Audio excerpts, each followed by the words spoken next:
అవునండి, మా కుటుంబాన్ని రక్షించుకోవాలని మాకుంది అంటారు. Very good. ఉంటే సరిపోతుందా? దానికి తగినట్టుగా మీరు పనిచేస్తా ఉన్నారా? ఏ రోజైనా మీ భర్త కోసం, మారని మీ భర్త కోసం మోకరించి కన్నీరు కార్చి ప్రార్థన చేసి అతన్ని బ్రతిమలాడి గడ్డం పట్టుకుని చేతులు పట్టుకుని కాళ్ళ మీదైనా పడి ఏడ్చి అతన్ని మారమని కోరారా? అతన్ని మందిరానికి రండి అని ఆహ్వానించారు. ఒకవేళ మీరు ప్రయత్నం చేసి ఇక్కడ వరకు గనక మీరు తీసుకుని వస్తే ఇక్కడ వినిపించేటటువంటి దేవుని వాక్కు అతనిని మార్చుకుంటుంది. మొదటి ప్రయత్నం ఎవరు చేయాలి? ఒక అడుగు ఎవరు వేయాలి? మీరే వేయాలి. రెండవ అడుగు తడబడకుండా ఆయన చేయి అందిస్తాడు. పాట పాడతారుగా, చేయి పట్టుకో, నా చేయి పట్టుకో, పడిపోకుండా జారిపోకుండా యేసు నా చేయి పట్టుకొని పాట పాడతారు కదా.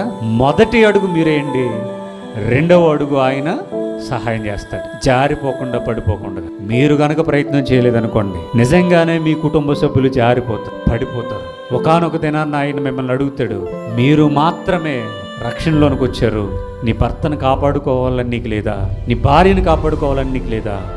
నీ కుటుంబాన్ని కాపాడుకోవాలని నీకు లేదా? ఎందుకు వాళ్ళను అలా వదిలేసావంటే ఏం సమాధానం చెప్తారు? మంచోడు కాదు, తాగుపోతాడు, మూర్ఖుడు, అతి ఇదే పోలి చెప్తారు. అలాంటి ఆయనతోనే మీరు సకుటుంబ సపరివార సమేతంగా ఎన్నెన్నో కార్యాలు చేశారే, మరి దేవుని వాక్కు దగ్గర ఎందుకు నడిపించలేదు?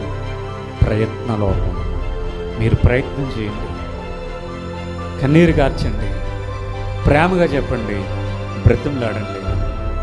మారేంత వరకు, ఆయన ఈ లోకాన్ని విడిచిపెట్టి వెళ్ళేంత వరకు ప్రయత్నం చేయండి. ఏదో ఒక రోజున మారతారు.